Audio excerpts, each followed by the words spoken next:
打季后赛的话，就有点冲击自我，然后就争取越打越前的那种感觉吧。我们季后赛的目标是保底4强，然后努力一下晋级世界赛。Well, this will be the hurdle for them to try and get into the semi-finals, and so far they win game 1. So far, good job, Zoom. Yeah, so far so good. And I think that he's starting it out, just coming up with the Scion pick. Already, I love that because both these players, they know exactly what they're going to be doing coming into this series. It makes it a lot easier for JDG that don't have that much time to prep against their opponents. It's EDG that's been sitting back, watching as JDG comes in. In fact, already before the first round even starts, they must have known that JDG were going to come in there. So they came into this series incredibly prepped. But Zoom knew, hey, if I'm going up against Ray, I don't have to do anything. I know I'm going up against an Urgot matchup. And so he comes out with a Scion. The rest of the composition works around that as well.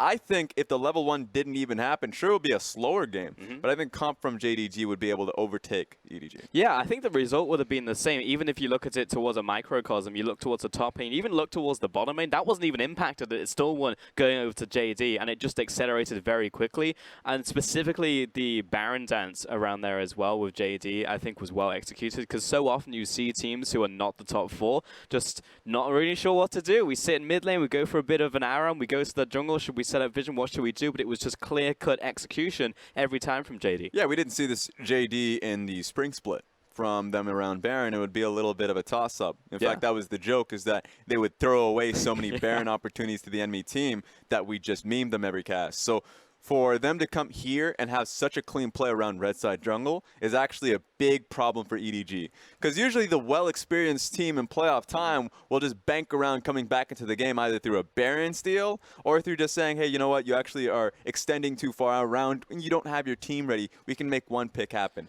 That wasn't the case here. So if EDG going into the series, they have to imagine that they're going up against a well-oiled machine. Yeah, I mean, that was the one big weakness from JD coming into the spring split, and now I think it's gone. You're absolutely right. You look towards Invictus Gaming, it's like, well, they have laning phase, but where's the team fight? I look towards JD right now. I actually don't see a weakness. If you had to point towards like the one big weakness for JD, what would you point towards? It would be their bottom lane, which is why it was surprising that their bottom lane succeeded so early, is that even though a lot of hype has been pushed on towards Loken and Lumao, it's been around their team fighting, not their laning phase. They actually sack their lanes so they can have great teamfight potential. Lumao coming out with, zillion picks, would try and find something creative at times, and maybe one game they'll have a Leona pick and they'll just all into a kill lane. That happens once in a while.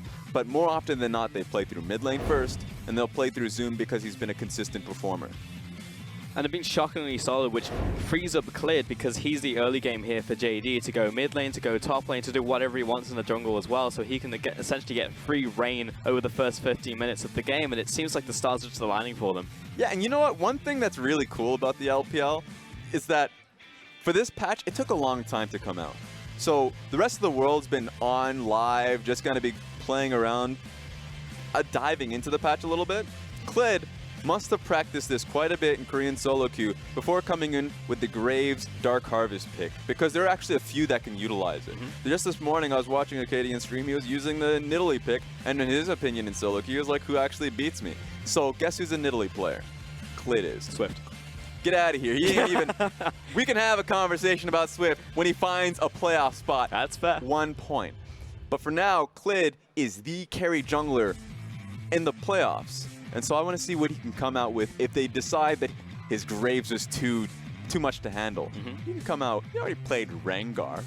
Rengar was a pick that he picked in the last one when he was going up against RNG. That was their one win in the RNG series. So I want to see what he picks into this one. And if EDG so much as try to ban out that one pick that he has. I mean, it's too much to ban out in the jungle, really, for Clid. You're right. He's just got too big of a carry champion pool in the jungle, which is relatively rare, actually, for the junglers right here. So that's why my question is, let's say EDG loses this game. I'm just in a world. On match point, do they bring in Haro? Because you have to try and match him.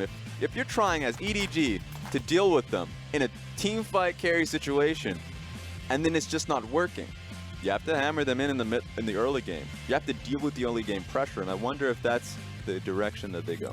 I mean, that is such an interesting question, right? Because even when EDG was struggling back in their loss streak, Cliniv was actually the starter for a lot of those games. Yeah. It's like, surely this should be working. It wasn't. They brought Haro in, and sometimes he was the answer, sometimes he wasn't. It's not a clear cut when you bring Uzi off the bench. It's like, all right, playtime is over. Let's go smash the next 2 games and just turn us all around. That's not the case for EDG. It's difference of style, difference of strengths coming in here. So that's what you're going to have to adapt around. And honestly, Raz, I just don't know.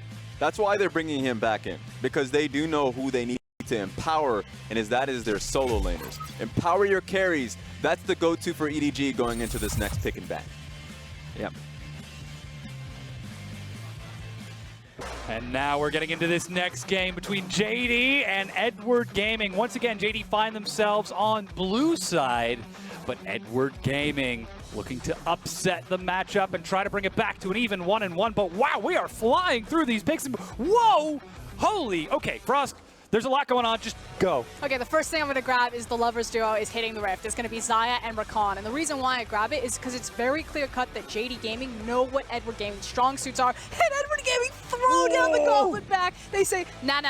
We've also got the Leona. So both these teams, JD Gaming like, let's have a super strong or very defensive bot lane so that we can just survive Edward Gaming. And EDG are like, none of this Braum. We are going all in. The analyst has just talked about how Lumao himself might reach for the Leona, but today it's going to be Mako's Leona. And Edward Gaming, they've got all of the tools. If that Gragas slots into Clearlove's position, a very early ganking jungler and a very aggressive kill-oriented support. Now looking at some of these bans that have flown out, we're still seeing identical bans from JD on the same side. Of course, the Alistar is a big change up from EDG alongside that Tahm Kench plus the Camille. Previously, it was the Gragas Gangplank, so EDG counterpick away the Gragas and ban away the Gangplank in phase 2. But now a Yasuo ban away from EDG as they're trying to limit some of this crowd control wombo combo from Edward Gaming that could very well happen. And they also want to recognize that Scout's going to try to be squirrely a bit, try to figure out what he wants to take into this Ryze pick. And I said it last game, I'm going to say it again. I'm going to say it as long as Ryze continues to be a priority pick. I think Ryze is just an absolutely disgusting champion. I think he's way too high up on the tier list. I think you can blind pick him so easily. Everything that he offers all of our phenomenal Ryze players in the LPL. If teams don't start respecting this pick or actually figure something out that can beat it into the lane phase, it's going to continue to dominate playoffs. And people are going to be looking at the Urgot, they're going to be looking at the Kaisas. I'm looking at the Ryze. And this is where we see how EDG decide to change things up, where they're going to flex that Gragas. Looks like it is going into the jungle as Poppy is locked in for Ray up top. And once again, Zoom gets counterpick, and he's saying, hey, Aatrox is open, that Urgot is open. One of the best top laners in the league, and now he gets to counterpick against Ray. A little bit harder, though, if he decides to take this Aatrox into Poppy. Not that it can't be good for Aatrox, just that it's harder to kill the Poppy. She does have some maneuverability into that lane phase to try to survive it. But again, this is Edward Gaming deciding to sack the top side of their map with Poppy being locked in and Leona being locked in. That's going to be Clearlove's Gragas. So this is about mid and bot lane, and they're going to be bouncing back and forth. And this is much closer to the style that we expected out of Edward Gaming, focusing around the bottom lane, constantly ganking and patrolling the bottom half of the map. But JD overinvest in it. They put up a carry Aatrox up top and then get a Skarner to further affect these solo lanes. And it's still a Xayah Rakan. There's excellent wave clear. There's excellent escape and dive. This is shaking out to be such an interesting matchup as the two teams completely focus once again, strong side versus bottom side of the map. And there's that Vel'Koz. We saw it banned in game number 1 of this series. It now goes through. Scout grabs hold of it. So he's trying to find a pick that he wants to take into the Ryze, and it looks like he's going to try to outrange it. So with Vel'Koz, I don't feel like there's a lot of opportunity to look for the gank, although Clearlove could pull an EU LCS, and that could be Jungle Poppy. Oh yeah, it very well might. Taking a page out of Max Lore's book, out of Vitality's book. Gragas a little bit better against the Aatrox, not by much. Nobody really has a good matchup into it. With the Poppy though, it makes dive potential that much more better. Now that you have a Leona and a Poppy, his ability to dive level 3, level 4 is off the charts right now, and that's going to be the big go-to moment for Edward Gaming. If not, you do the level 6 with the Vel'Koz ultimate. The range and power of Vel'Koz's ultimate over a tower as Poppy comes flying in with Leona. And that's where we're seeing the trade-off for JD Gaming as they bought themselves a Skarner in the jungle who really can't do too much until level 6. Run up and try to land a stun unless somebody else sets it up for him, but that's going to take a lot of synergy between the two to try to set that up. But with all of that out of the way, this is a very exciting pick and ban. JD Gaming came in so prepared to game one with some very clear-cut set plays against Edward Gaming and made them look like a middle-tier team in the LPL. Now they're coming out swinging with a defensive bottom lane and a very heavy team fight and pick-oriented composition, and JD are matching them on the field with an all-in aggressive comp. JD Gaming were so good at reading what Edward Gaming did in game number one. It's very clear to us what EDG want to do. It must be obvious to JD Gaming. Now the question is, can Edward Gaming actually brute force their plans? Can they execute on this dive bottom playstyle and these tools that they've acquired in Champion Select, or will JD Gaming beat them to a punch again because they've sacked their top side of the map? It is the Gragas into the Aatrox. Yes, Gragas can try to survive that lane, but that's still Zoom having a very powerful, very explosive champion that majority of teams in the LPL have decided to just ban and not give away. The pendulum has swung in JD Gaming's favor in game one. Now as we get into game two, we've got to see if it's going to swing back towards EDG as they smack at it with a very strong comp, or if JD can keep the momentum and close this series out as we get onto the rift for what could be the equalizing matchup. JD lead the series, but will they continue after this one? It's Edward Gaming versus JD Gaming.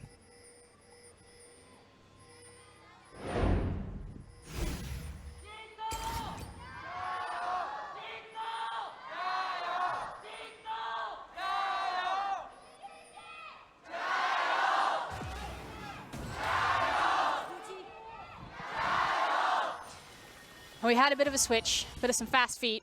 It's not going to be the Poppy jungle. Yes, swapped over to Ray up top. I'm very disappointed. I wanted the max lore. The dive, yeah. But it's not there. Still, a lot of gank opportunity with the Gragas. Usually when you have the Gragas, you have that gank opportunity at level 2, you have it at level 3, and then you can wait until level 6, as we actually have a promotion for Scout. Congratulations, you are now a Diamond player. So play like one on this Vel'Koz. Fun tip, learn this from Pobelter. If you are ever facing across from a Vel'Koz, as he's sure to take over your solo queue now that Scout has brought it out in the LPL, back up. If he throws his Q, the best way to dodge it is not to step forward, but to always just back up. Your chances of dodging the skill shot increase exponentially because of it. Of course, all Vel'Kozes will be looking to try and land the sideways hit, if not the front one. But Mako taking the Zenith Blade at level 1. iBoy eats a hit as Loken's forced to back away from the Sunlight proc. And there's the wave control as EDG trying to dictate the pace of this matchup. They don't want a repeat of what happened in game 1, and already things looking a little bit better for Edward Gaming as Mako. Could this be the infamous angry Mako on stage? All right, you took one game off of me. Now cracks knuckles loudly. Time for the big guns as he brings out the Leona. I mean, we definitely have this this idea that Edward Gaming will find that 6th gear, that when push comes to shove, that you can never doubt them under pressure. I mean, this is in Worlds, this is domestic, and usually they do slam dunk domestic. Yeah. Although maybe no one told them, maybe they actually think that they're in Korea right now. They're like, quarterfinals, time to drop. That was too far, I'm sorry. A little bit too far. Again, we've been there for all of the upsets, but you can see some of Clearlove's stats on your screen. While great in KDA and damage taken, his kill and assist at 15 is rather middling at 8, and his overall team jungle percentage is also rather middling. It's the idea of what is Clearlove's responsibility and how is that reflecting in those stats. Hold up. That Zenith Blade landed. And look at that Loken. Eats a plasma proc as iBoy's able to target him underneath Lumao. I do want to quickly note before we touch back to Clearlove that Loken is running the cleanse, so giving a lot of respect to Mako on this Leona, and doesn't have access to the heal. Lumao instead has that alongside the unsealed spellbook. So we've started to see more of these makeups of summoner spells into the bot lane. I like how it specifically interacts with this Leona and just provides a lot of safety there that might take some power out of this pick. And while you talked about the power of a potential Poppy jungle dive, that power still absolutely exists for a flash body slam Gragas with Predator. There's clear control on the bottom half of the map from EDG if they wanted to look towards it, but they're deciding not to take it for now. With Zoom, you can see his own stats on your screen. Just stat. Keep on rolling out the numbers. The thing about Zoom that you need to understand is that he's probably our 2nd best top laner in the LPL, and on a good day can compete with the Shy and Duke. He is certainly up there. It needs to be talked about. So giving him a pick like Aatrox, this is maybe some of that hubris that we constantly see out of Edward Gaming, where they think, okay, we're just a better team. We're EDG. We can give them things like the Aatrox. We can weather the storm. We can survive it. And Zoom now gets to throw down the gauntlet and say, no. You cannot make these types of mistakes against me. Zoom on the Aatrox, trying to break Poppy apart up top as ClearLove doing everything he can to keep his lane safe this early on. And that's the thing. Going back to ClearLove's stats, it's his responsibility. He's not a ganking jungler. He's not MLXG. He's all about creating the safety net. For the longest time, Edward Gaming had those strong laners. And all ClearLove had to do, and this is how he was trained as a jungler from the very beginning, all the way back to his World Elite days, is just keep his team safe. Farm it up, play defensive, create the security net. My laners will win for me as long as I keep the enemy jungler away from them. And we're already starting to see that momentum build in the bottom lane. iBoy taking early control of the lane to force Logan out of that first recall, and then setting up the lane into a bad position, the minions, so that when they crashed and came back, it could further upset. But Scout and Ray are who we're looking at to follow up on that. Flash. But ClearLove might be ready to upset this as Yagao, is he going to step forward for those ranged minions? Lands the Spell Flux. There it is. Flash body slam. The tectonic rupture. Yagao goes down. First blood. ClearLove. Expertly done there, ClearLove. We say that he's just about the farming. He decides he wants to pull out the early gank and chain it together with the CC from Scout, having the double knockup or double displacement there between Vel'Koz and Gragas. And that was really the one window that they had to take advantage of it. That said, 2 flashes are now gone, which means that Yagao can be that much more threatening in the lane phase. Just picture-perfect execution. Massive range as ClearLove even trying to look to invade Clid and deny that level 6 from the Skarner, who is rushing it across, but teleport gets Yagao back into lane, and so far things are looking good for Edward Gaming if they were trying to play around their strong lane. From this point though, because Scout still has access to the cleanse, maybe if you're JD Gaming, you try to force that summoner spell off of him, find the kill pressure and try to punish that flash missing, or because you have access to Realm Warp, you forget it. You sack the lane, you just clear your minions, maybe if you get a free gank you take it, but otherwise you get Yagao up to that top lane. You get that Aatrox going. And Ray's actually doing a great job up top now that he's got a few items to his name to keep Zoom at rather low health. Massacre is available, that demonic ascension for the Aatrox, but Ray's keeping that sustain with his Grasp of the Undying and the Biscuiteer. No longer a risky matchup. It's just hard to break a Poppy lane. It's hard to break a lot of those tank matchups there. Ooh, that Zenith Blade landed. Lumao goes in to force iBoy back, but he kites around the grand entrance. Snare lands on to Mako as they're just trading around each other's abilities, but somehow EDG still have control of the wave. And it feels like there's going to be a breaking point when Mako has access to the Leona ultimate, especially because Yagao doesn't have teleport. So we kind of talk about these windows. Scout has his ultimate. They will have the Leona ultimate coming up soon, and it'll be in the window where Yagao can't immediately teleport towards the bottom side. So what I want is I want Yagao to go top, snowball the Aatrox. For Edward Gaming, punish that teleport missing and that first blood in the mid lane. Go bottom knowing that the rise is going to be delayed to the rotation and get your bot lane going. Zoom is actually struggling quite a bit in this matchup. He's currently up in CS, Here but you comes can see Yagao. Ray is keeping him busy. That's the Yagao that you were talking about. Takes himself the Shrine and heads back into mid lane as there is a control ward from EDG's River to maintain constant vision and an aggressive ward in lane to track where Yagao is lowing. And even when he disappeared, Ray backed out of that top lane. So EDG, they are well aware of the roaming potential of Yagao. I think the big upset then has to come from Clid if JD want to upset anything. And he did just tick over to level 6 with level 2 boots, chilling smite, and that Predator. And of course, this is under the impression that we're in the LPL. We're thinking that there's going to be aggression, that they're going to look for these fights. But we also have to remember, Dom, it's Edward Gaming, it's JD Gaming. This feels like a game of kind of cat and mouse right now. Everyone's kind of reading themselves, chasing themselves around the map, trading positions, the ball's going back and forth, offense, defense, offense, defense. And it could just slow down and just continue to rally. Yeah, if the LPL is checkers, this matchup is the chess. The more cerebral maneuvering play as Clid now trying to get some vision around the map. Dragon is being started out by EDG. Clid is on the way, and there is an aggressive ward that will spot out Clid. He's trying to get over towards the pit, ward over the wall, sees it down at half health, but there's already push pressure from iBoy and Mako if they wanted to try and collapse. It is Predator used. EDG down to about half health on ClearLove. Dragon at 2,000. They're trying to burst it down. The cask pins him to the wall, and Clid still goes in. Now Dragon has been picked up. Clid flashes to the side, but Logan's looking for some damage. Lumao steps forward. Grand entrance is onto himself. Bit of a misclick as Yagao's still getting good damage onto Mako. He has no flash. They're using the Chilling Smite, and they chase him down. Zenith Blade snares them in place, but Yagao forced to flash away as Ray roaming in off of his recall. Snare onto iBoy prevents any follow-up, but it's still 4 versus 4, even though they've already gotten 1. That's the laser. Ray with the knock-up under the laser, but it's not enough. Killer Instinct gets in range. iBoy chases it down. Yagao will fall, and EDG find themselves with 2 kills. I cannot believe the patience of Edward Gaming to drag that out long enough, only losing Mako and then finding kills in the back half. Now, Zoom couldn't come to the fight, didn't have access to the teleport, and so the trade-off is that the Aatrox gets all of the gold, all of the experience, and a lot of time spent on this top tower. But Edward Gaming still got the Dragon, still got 2 kills, and got one of them on that Kai'Sa. Already 13 CS ahead, but as you said, now 1-0 and 1 to match the 1 kill of Loken. And here's that fight again.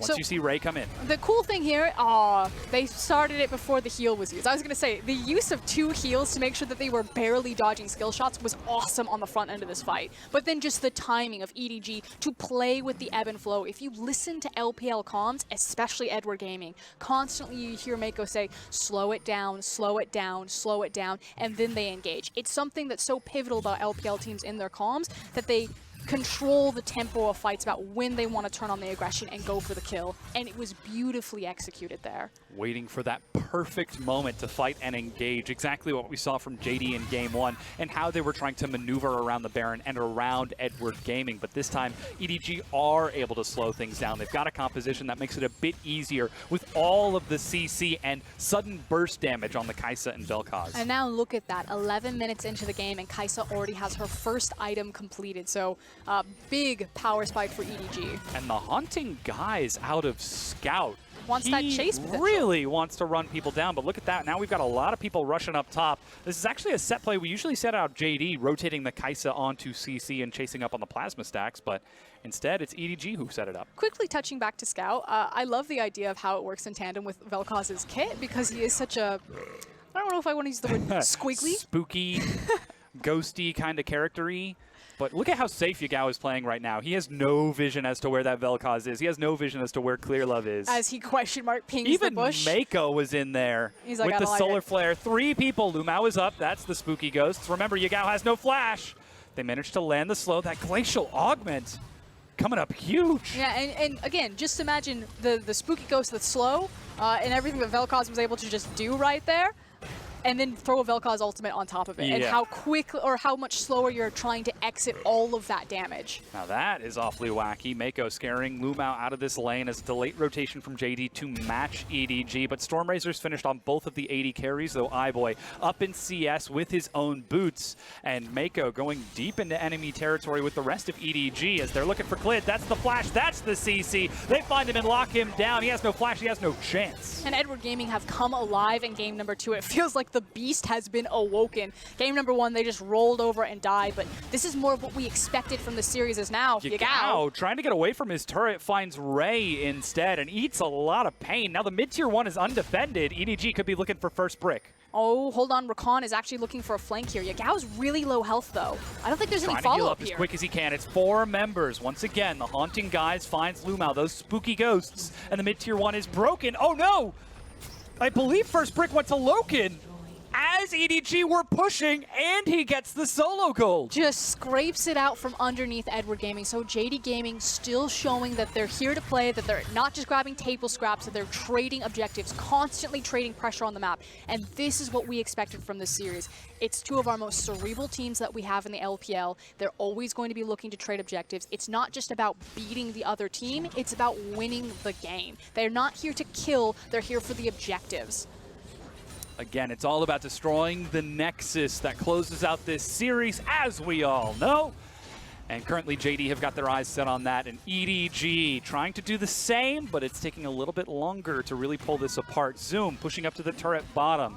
He's 35 CS ahead of Ray. Nearly 5 going on 6 full minion waves, but he needs to be able to convert that into an advantage. If not now, then later.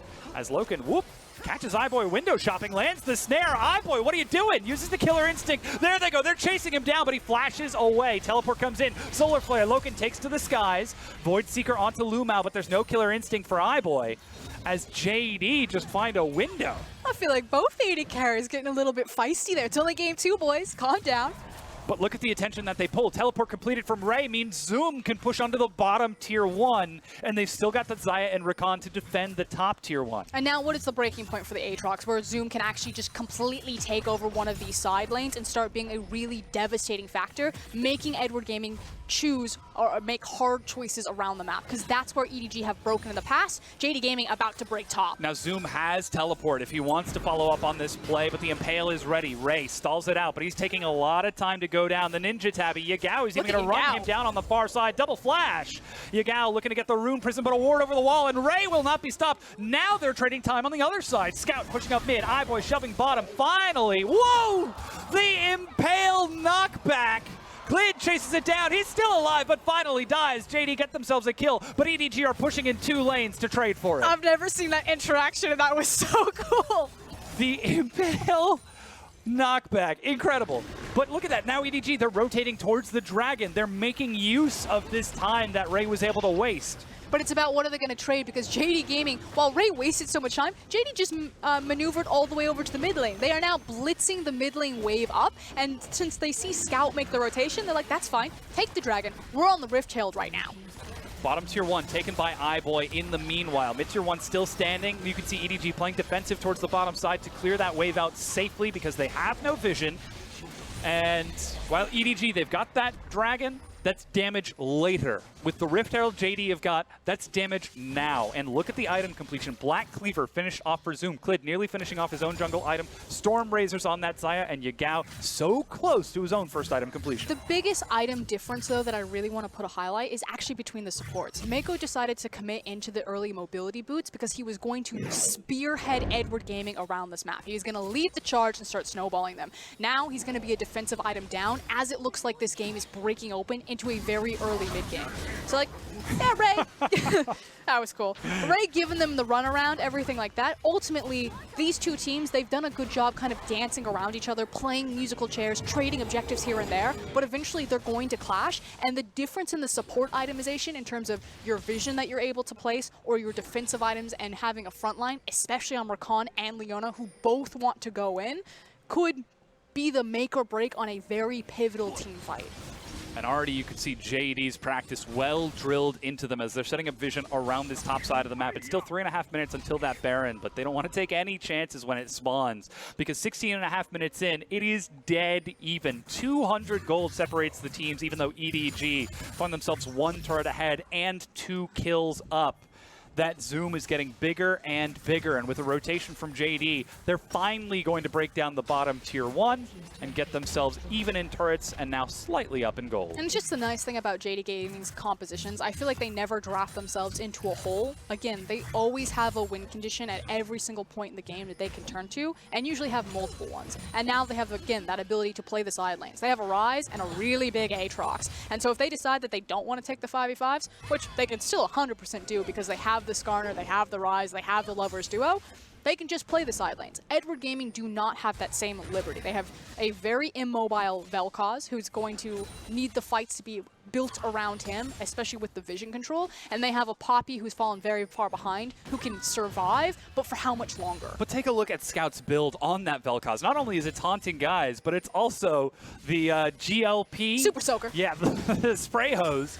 He's not looking for front to back, you know, we want to shred through and use my passive true damage over and over. We want to pick someone out of position and do massive burst damage, but look at that, there's the laser. They find Mako, and even as EDG collapse, they find themselves collapsed upon. That's another slow Realm Warp. 4 members chasing onto Ivor. He's got no flash, but Clearlove sacrifices himself. Loken with the outplay snares him into place, but Ray joins the fight. Laser over the wall. Zoom reset, but Clid at such low health finally dies to Scout, who's just firing artillery from the high ground and makes it a 1-for-1. And the Godfather himself, Clearlove, manages to save Kai'Sa, make sure that she gets out, but then again, importantly, helps buy time for Scout to position with the Vel'Koz and lay down the big damage. Scout right now seems to be kind of the golden hope for Edward Gaming. That's twice now in big fights that it's been the Vel'Koz difference. Much like the Imperials in Star Wars, hinging all of their hopes on the Death Star, so too are EDG putting all of their hopes on a massive laser.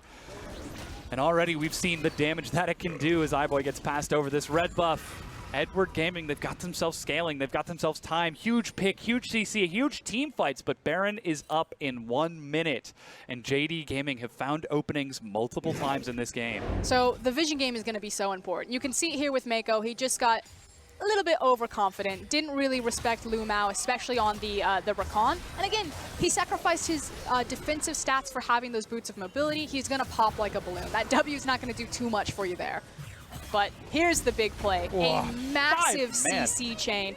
Clearlove is able to walk out of this one, and it allows Scout to set up brilliantly for the return kills and damage here. Now in the bottom of your screen, you can see Riftchild has been summoned in the mid lane. It's walking forward with the flash nair onto Zoom. Once again, he ascends up. Mako, like you said, those defensive stats will die as Logan finds the kill, but Ray with the chase forces Lumao back as Zoom drops back into a regular form, but the laser is not enough to kill. He flashes back. JD lance out once again and find a kill, but are forced to turn and run. And Herald is still working on the turret. Quick hit and run there from JD Gaming. I don't think they expected Edward Gaming to be that aggressive, however, but you're starting to see some of that fire come back alive in game number 2. The fact that they didn't hesitate. No split second. Mako went in, still punished for not having the defensive stats, still pops instantly, but they are trying to set up these plays. It's clear that Edward Gaming will not go quietly into the night. Oh no, they are absolutely fighting back. 7-7-7-7. Clearlove with the big play. The 5-man body slam, the 4-man cask. Saves his team and resets that fight, especially around the Baron as it was about to spawn. But now the map has relatively reset back to neutral, though Dragon is up in 30 seconds and EDG already have 2. And I want to start talking about some of these combos that we need to start looking for in team fights because we're getting closer to that big point in the game. And it's going to be some of the anti-synergy between Scout and Clearlove. While it's been working really well, Vel'Koz in tandem with Poppy and Gragas in terms of just the initial knock-up, what we don't want to have happen is a massive cask that separates all of JD Gaming when Scout's trying to get a really nice line damage through all of them. And that's where there's so much flexibility in EDG's composition because they can find picks with those same champions throughout the massive amount of CC, or if they find themselves getting caught by JD and don't want the fight, they can disengage and reset it. But now they're setting their eyes onto this Dragon. EDG, they've got the luxury of choice here. Will JD try and take it from them? That's the flash engage. They've found, once again, a massive target. They get the snare, and Clearlove is dead. Iboy looking for Clid, bursting him down. Good target selection as he finds it. Yagao forced to turn and run, but Zoom still flanking on the side. Finds Mako. He's snared, but dies as Lumao finds himself the kill with a gleaming quill. Now, the laser is still ready from Scout, but without their front line, EDG are forced to turn and run. And that's a bit of the threat about why JD Gaming are giving Edward Gaming space. They recognize the Vel'Koz, still a big deal, but maybe they catch him. They're chasing as 3, splitting Scout onto the side. He flashes back. Yagao turns one-on-one, but the wave catches up, trying to get away from this. That's the slow. Ray teleporting in as Lumao running away. Zoom trying to get in. The Infernal chains for another, but Yagao is running. Lumao goes back in. Scout with a late cleanse keeps himself alive. They are chasing him down. Will they be able to catch him? That's the laser. That's the slow. That's the pin to the wall. And finally, Yagao with a shield finally dies. Iboy flash auto. He almost got out. The snipe from Iboy to secure the kill. If that didn't connect, I think he was actually home free. Shout out to Lumao. Every single support, 80 carries, recognize, represent, the god himself. The long throw from Iboy, maximum range to try to get the Hail Mary, but now he's off the map for 20 seconds, and Iboy, along with Clearlove, turn their attention onto the Dragon to finally finish what this started. But it's still dead even in gold. 2-2 in turrets, 6-7 in kills. EDG, they've got those dragons, but 2 of them are oceans. And we talked about how both these teams coming in, that it was about playing around the objectives. You know, Edward Gaming, JD Gaming, they're not here for the kills. They're setting the fight because they want the ocean dragon, because they know it can translate into mid-tower. But after an elongated chase like that, no. We are now playing for glory. Some things are getting a little bit personal right now, and the teams are starting to kind of crack from their very controlled, or normally very controlled veneer. Showing so much control and patience, but underneath is the sneering visage of JD and Edward Gaming going toe-to-toe. We thought this would be an elegant chess game, but there are daggers under the table. It's starting to get a little bit messy, starting to get a little bit reactionary. So we'll see if the teams can kind of find their form again, pull it back, and remember the game plan. This matchup almost seems to be getting a little bit personal as now 23 minutes in. Baron is on the docket, but JD maneuvering around. That's the Haunting guys to scout out, but they're able to dodge the vision of the first, though that leaves the Baron completely free. And what's really important is that low Loken is on the bottom side of the map, and he's the only one with access to the blue trinket. So there could have been a window there for EDG if they got lucky with the vision setup, because Loken was completely opposite Baron to try to snipe that one out. Now coming back to this Aatrox that we just saw, Zoom 60 CS ahead of Ray. He's got one item with that black cleaver, seems to have himself a hodgepodge of everything else. We talked about how effective he could be in these fights, how he translates that advantage. So far, it's been in providing a wall for his team in these front lines, soaking and harassing so that Loken and Yagao can do all the hard work. And I know that Yagao got man of the match as he's might be exposing himself. He's unsure about it. He's like, I know Edward Gaming are looking at me right now, but I think I can get away with it with Realm Warp. And I know that Yagao got man of the match. Phenomenal Rise player, but for me, the make or break difference in game number 1 was still Zoom. Having the pocket pick of bringing out the Scion into the Urgot matchup, and now having his hands onto Aatrox. We keep seeing this guy's name. Unfortunately, he hasn't gotten the opportunity to go international and showcase his talents to the world just yet. But take my word for it, Zoom is the next coming of Go-Going. He is going to be the top-tier talent of the LPL along the sides of Xiao Al. These are our 2 top laners that you need to watch, and he could have his berth in this series.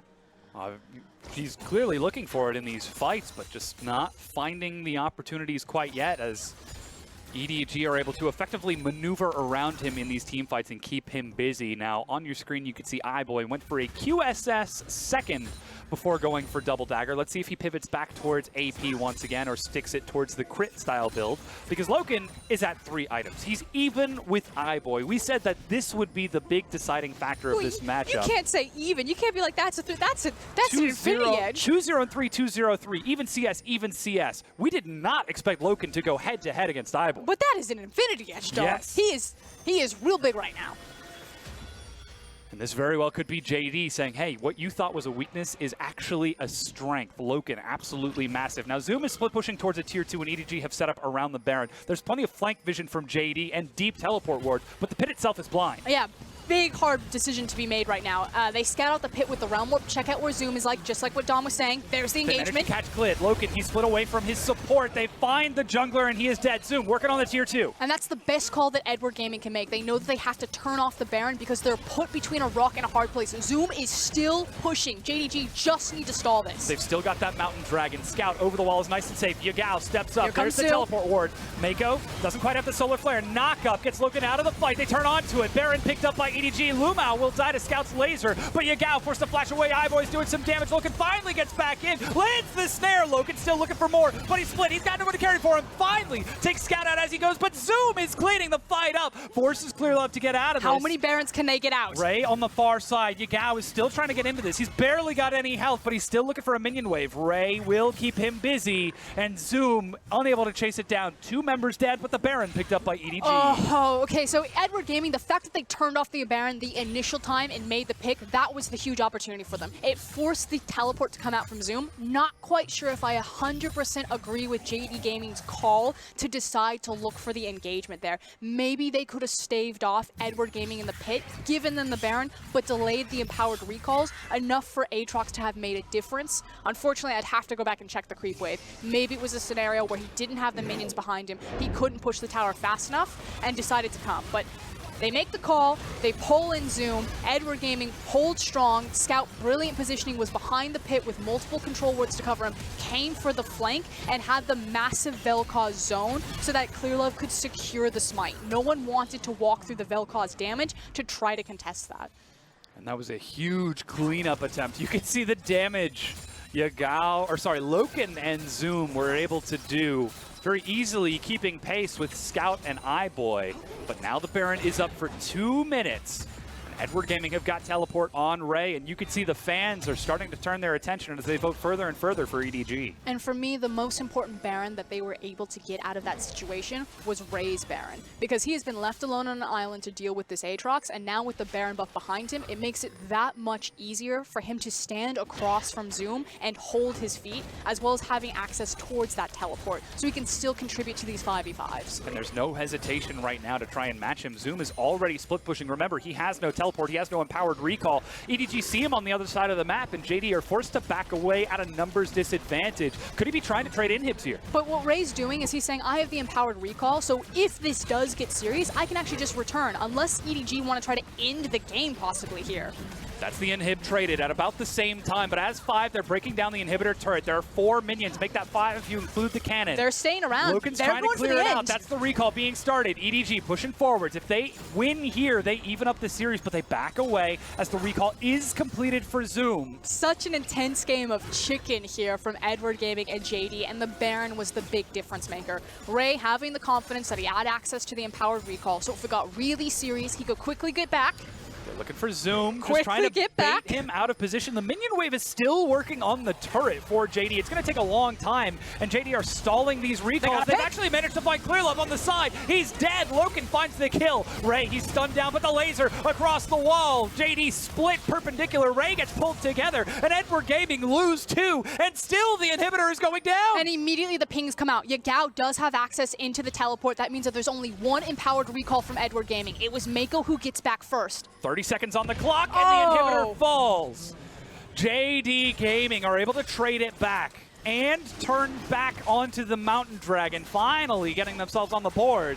But 5 turns to 4, 10 kills to 10, 600 gold. This game is neck and neck. And that's never what you want to see. You have access to the Baron, and you're the team that ends up trading the inhib. Edward Gaming, I feel like, made the right call, but JD Gaming just extended the play and outplayed them on the end. It was the game of chicken. EDG looked directly at JD and said, you must contest us or we will end the game. And JD called their bluff and then bet it all. And it comes up even down in chips and right back up. Swinging back and forth in these plays and these fights. This is such a close game. And look at that. iBoy actually pivots his build to Runon's Hurricane. Going for the crit build, but he's going to be delayed with no Infinity Edge, whereas Loken fully online, already with his own Zeal.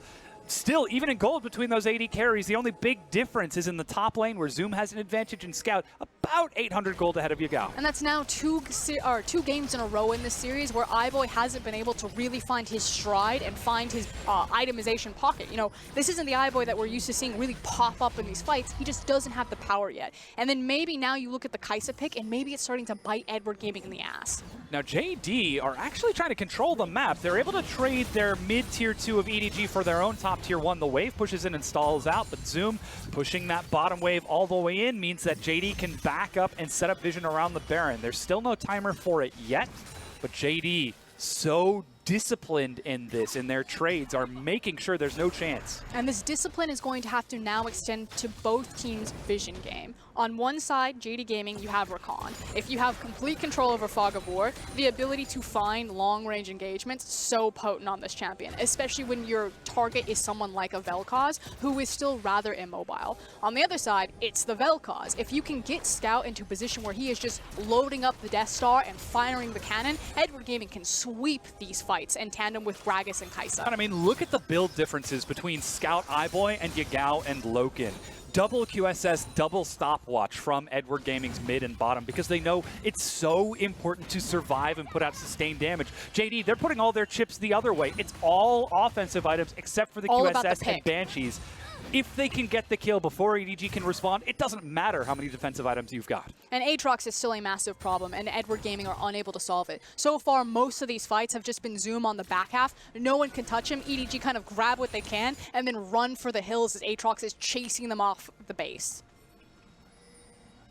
No one ever thought that the series would be like this, that JD Gaming, the newcomers to the LPL on an upswing in the summer split, could actually take it against the winningest team in the history of the LPL. But right now, the dynasty is looking very, very mortal, and JD Gaming are poised with the sword. Can they strike back, or will EDG show why they deserve to be the winningest game? Baron's up in 20 seconds. There's plenty of vision for JD. And like you said, it's coming back to that discipline for Edward Gaming to make sure They don't get picked off themselves, and they find their own good fight. But this is discipline that's been crafted from EDG due to their experience. This is Clearlove, this is Mako, this is years of drilling into these players how to control a scenario. For JDG, I like to equate them to FLICKR a lot just because of the reputation that FLICKR were such a disciplined team. Their fundamentals were so clean. It was almost like it was constantly drilled into them. Behind Coach Ohm, former coach of Team WE when they went to the semi-finals at Worlds, JD Gaming look just as disciplined, as if the robust coaching staff has stood behind them and said, no, run it again. Do it like this. Run it again. 50 meters. Keep going. Yeah. And look at how even these teams are, not only in gold and stats all across the board, but even in how they're positioning. They stack up as 4 with Zoom on the top side and Ray on the bottom, ready to flank and collapse. They know exactly what's on the docket, but the big difference is JD are on the blue side. They have easier entrance to the pit, and EDG are forced to pull back. I'm going to quickly ping out to my producer, Steven. Let me know, are Griffins still up in that series? Exactly. We got to keep an eye on that as well because the underdogs could rise today. We could have the underdog story. The double underdog day is JD. They're turning onto the Baron. 5,000 health. They're forcing it to flash engage onto iBoy. He cleanses lane and he is dead. JD are chasing forward. They've got the burst. His scout is forced to turn and run. He's still got the laser, but the realm warp chase fires it across, and he will go down. JD Gaming find 3 kills. Welcome to the future. Welcome to the next chapter. Griffin are up 1-0. JD Gaming are about to go up 2-0, looking for a 3-0 on this series. JD Gaming, they have stormed the gates. They have gotten past the defenses, entered the King's Sanctum, and the Monarch himself lies in wait. EDG are looking very, very mortal, and JD are poised for the killing blow. Ray tries to stall it out as he's getting massive damage, but it's just not enough. Without the carries, JD turn onto the Nexus, and they find themselves on match point, a 2-0 over EDG.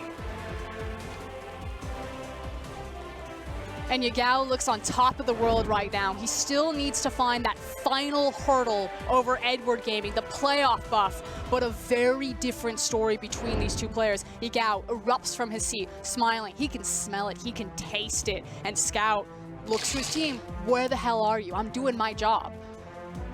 So much was burned to try and survive. The most lead we had for that entire game was 3,500 gold in the final 30 seconds of the match. At best, you can say EDG had maybe a 2,000 gold lead over the course of that game, as it was neck and neck the entire way. But JD, they invested in the kills. They invested in killing Scout and iBoy before they could get back and put out that massive damage. And they showed they had what it takes. They showed they had the bait play to pull EDG into their waiting grasp. And JD Gaming have just expanded their playbook, and they have more plays than EDG do at this point. And Edward Gaming, frankly, look lost. They don't know where to attack on this map. They don't know how to take down JD Gaming. JD Gaming, it's time to hear from our analysts to break down that Game 2 win. Raz? Razzle Plasm. I have no words to say. 2-0, Raz. I don't even know why the camera's on me. Why am I on camera? Get him on a single. Look at this man's face. Impossible. What did you say, EDG? Are they going to pull the reverse sweep? Have you seen enough out of this series so far from EDG to say that they can reverse sweep 2-0 JD? Now, they did reverse sweep RNG once upon a time in a final. They did. But I once think that's upon a time in a fairy tale land. Once upon a day. and that's why history does mean something. But to JD, they threw it in the garbage. JD does not give a damn about that history. Tore it up. Campfire, don't tell me no stories, Grandpa. They literally are a team that matter in the now, in the sense that their regular season was so strong. And so the questions I've asked since the beginning of summer was that, look, we're seeing great things out of JD Gaming. Their team fights are proper, and we've seen teams like Invictus Gaming have great regular seasons, but when it comes to the playoff time, individual point for point, you start to crumble if you are a new player. So that was the big question to Yagao and Loken. And I think Loken in this series is doing more than just show up. I think he's making a real name for himself globally. And so just off this one, you can see as the pick and ban is that the Zaya pick for him, matching the scaling of iBoy, not only just matching his scaling, but then just surpassed his pressure in these team fights. I mean, the counterpoint was that, right? You come into this, you come into playoffs since EDG.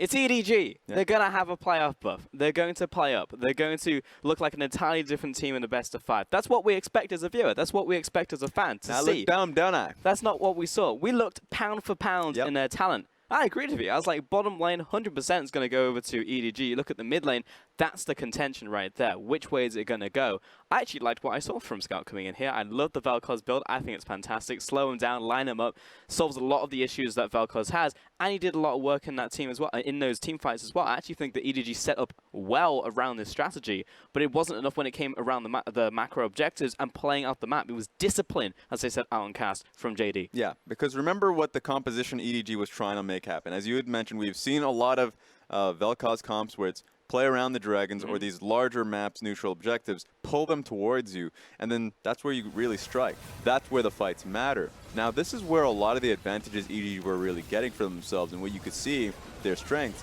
Problem was how decisive JDG were. And so for JDG, not in just this fight, because they got one pick and it didn't work out well for them in the long run, but it was the next fight that really didn't work well for EDG, because even though how do I put it? Even though their structure around the objective was great, they weren't patient enough. So this is one great example that they were patient, that paid off for them. That's why they had the advantage in gold. But the next play that they were trying to set up for, they actually lost Clearlove before they even grouped around the dragon. So the vision was there, but then Clearlove started off. And so this is the worry, but then we move on towards the Baron. It feels like a scramble, to be honest. I mean, EDG look towards these objectives like, all right, burst it down, now let's for the fight. But JD, they're already looking towards getting the kills, not even focused on the Baron. You look at Zoom on the latter half of this fight. You look at Loken on the latter half of this fight. He sees his chance to strike and immediately goes in. And these are team fights that one was a very close one. So EDG should have been actually happy about that. They were. Yeah, escaped with Baron. Escaped with a few members on top of that. So then they started to push in. So that's where EDG very much in the game. Issue is that how the team fight started playing out. I thought that Zoom was monumental as a frontliner to walk up forward and pressure iBoy and the Vel'Koz to just not be able to touch him. And then one fight that really cast in my mind was the fact that Vel'Koz once again throws out his ultimate, but Loken just walks right through it. I thought that Loken in the team fights was super headstrong and confident, that I didn't expect that when playoff time came up against Edward Gaming, that I think that he would crumble. And I think this was that team fight. Yeah, 100%. Loken's positioning fantastic. And look at him. He just walks straight through. He doesn't even care. Takes the realm up, goes into the backline, and just running at the Vel'Koz. It's just like, your damage isn't instantaneous if you don't get that AoE knockup down.